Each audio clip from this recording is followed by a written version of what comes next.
And that should be popping on everything. All right. Hello and good morning here in the U.S. Hello and good afternoon over there in the U.K. with Paulo Tavares and I. We are working on getting a few things started. However, if you are new, if you are viewing from where, tell me where in the world you're viewing from. I want to know who here is representing the United States for us and who is over the pond in the UK and a big fan of Paulo. I would love to know what kind of group we're working with today. So for those of you who don't know me, my name is Christine, and I am a women's empowerment coach, and I help women work through breakups to be able to find their forever love. And we're waiting on Paulo to come on in and get back with us. But in the meantime, we are working here in the U.S. We are experiencing a release of the lockdowns a little bit. We have been not anywhere near as restricted as things have been in the UK. So I would love to hear how things are going in your neck of the woods, how you're finding this time. I know a lot of us are experiencing depression and anxiety and a lot of just overwhelming emotions, and we're feeling like we're being cut off. We're feeling like we are just we're isolated. We're in isolation. We're in quarantine, and our mindset is struggling. So the intent for today is to start the conversation of being able to maintain a positive mindset. So we're waiting on my guest speaker who is experiencing some technical difficulties. And it's something that I know I experience on my end all the time. So we're hanging out. If you're watching and you're joining, give me a shout out. Drop a like, drop a heart, drop a comment. Let me know where in the world that you're watching from. I want to know how far this broadcast is going, because we need to feel connected. We need to be able to feel like we are not alone. And that is something that we are striving to build on here, striving to maintain, striving to heal ourselves as we go through this tumultuous time. So again, my name is Christine. If you are watching, we are waiting for Paulo to get back to us. Paulo is still struggling over there. Paulo, I'm sorry if you can hear me. We're working on it. All right. So this is a work in progress, because I can tell you all this information on my end, but this man has such great conversation topics and skills, and he's very worth listening to and worth just being able to interact with. So there we are. Let's try this again. There we are. Okay. We got you. There you are. All right, Paulo. All right, darling. So I've kind of done the introduction a little bit. I've let them know who I am. We're over here in the US for me. We're over in the UK for you. So what time is it there? 3:00 in the afternoon for you? Exactly. Spot on. It's 3:06 at the moment. Okay. Awesome. So our main idea here is to have some difficult conversation, because we're in the time of the COVID lockdown. We have people who are experiencing a lot of depression and anxiety and feeling so completely isolated and alone during this quarantine. And we're brainstorming on ways that we can help others feel better during this time. So tell me a little bit about you and how you got started into this speaking and being an empowerment teacher and writing, and what started you on this journey. Tell me. Thank you, Christine, for that lovely introduction. And sorry, I wasn't there for the beginning of it, but right now, I myself lived in a very dangerous, crime-ridden part of the UK to begin with, and so in order to kind of keep myself safe, I got into the martial arts just to be able to protect myself if anything happened. And I learned about meditation and yoga and how good it was from my mum and from my uncle. And so I sought out many meditation teachers and instructors. And to begin with, I was a little bit apprehensive because I was a teenager. I didn't want to do those things, but then I found that it helped me to control my emotional state and my mental state a lot, actually. And, pain can be much more deeply felt at the emotional level sometimes. Physical pain is not desirable, but emotional pain is sometimes worse. And, some people get so trapped in mental thoughts, don't they? Oh, it's so easy. It's so easy. Once you get on that it's a hamster wheel. Once it goes, it starts picking up speed. Absolutely. It's easy to fall into. So I like the way it's a wheel, a hamster wheel. It's just, you don't see a way out of it. And, you have to have been there. And we have been there to understand how to escape that wheel. Yeah, exactly. And it comes down to who and what you surround yourself with. And, this was one of the main topics that you and I were hoping to discuss today. It's a perfect lead in.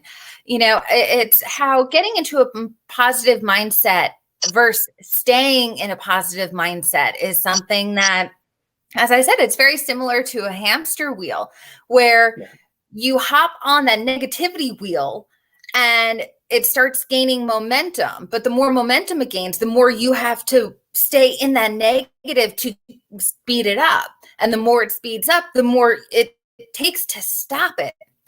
So, but the same is true for the positive side of things. If you can gain the momentum on the positive versus the negative, that's where that shift happens. So the hard part is getting into the positive mindset when you've been stuck in those negative train of thought. So we wanted to throw some tips out there for our viewers on how to make that shift and how to make that easier. So what tips did you have? Did I miss you? Come back, Paulo. Okay. All right, guys. So we're waiting for Paulo to come back here, but he has been one of the leading edge guys who he does a lot of meditation and mindset work, and his ability to, there you are. Okay. You froze there for a moment. So are you there?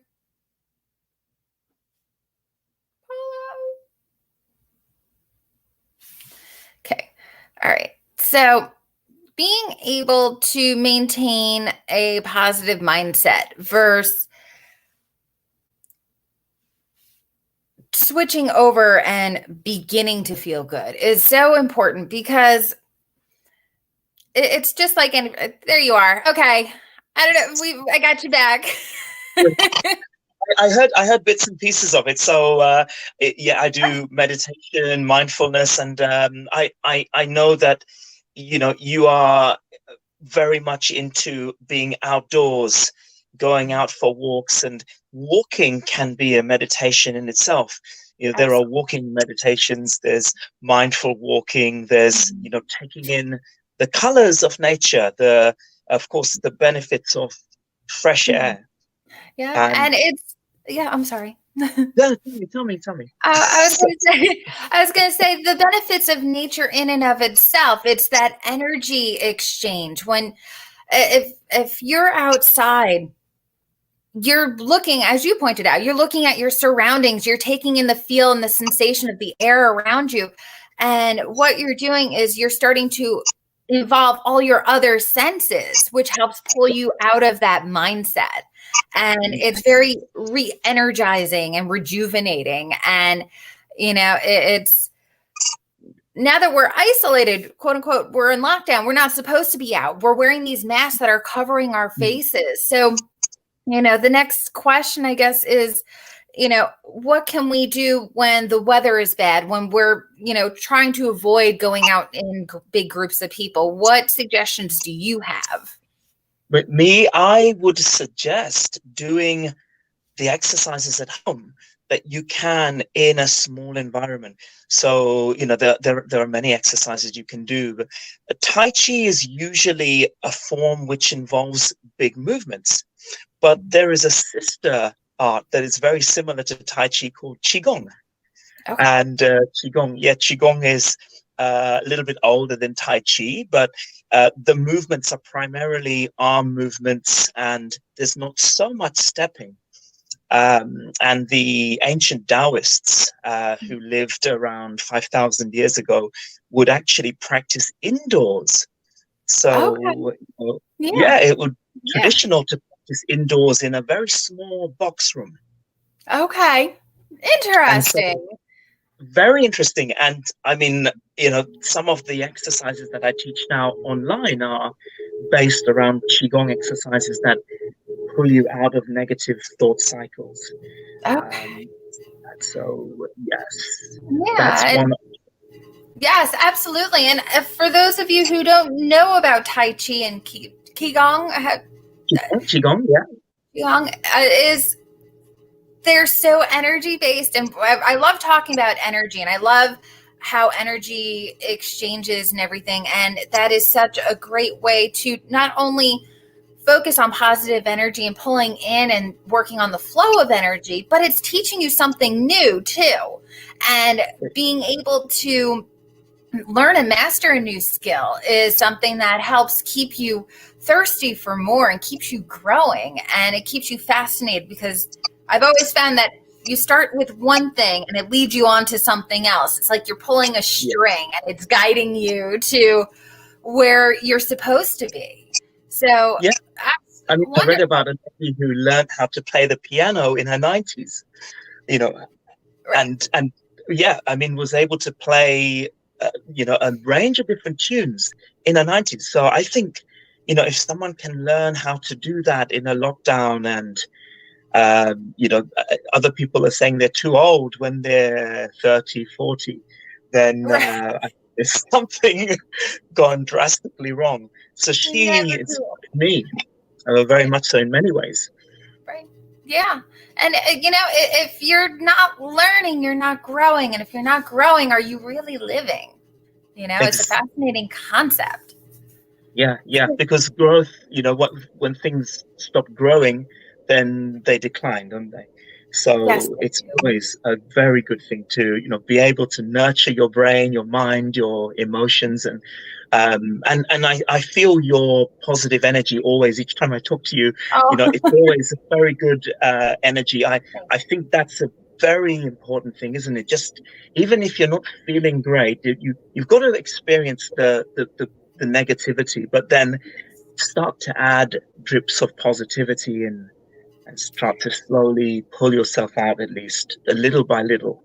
Exactly. And one of the best, you mentioned my own energy. I always try to make people feel loved and welcome and supported. And it's so important to surround yourself with people who are like-minded. Yes. People who are able to grow with you and encourage your growth and support your growth. So what ways have you found your clients are able to grow the best? What has been your favorite way of reaching out to them during this time? Oh, gosh. I mean, that's a very good question. Initially, see, my clients are mainly elderly people. So it was a challenge for me because I had to teach them how to use WhatsApp over the phone. Right. Oh my gosh.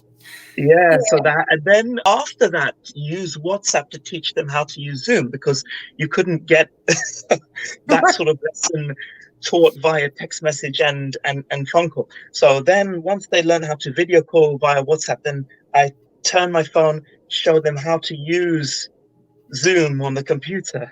Right. Oh. Yeah.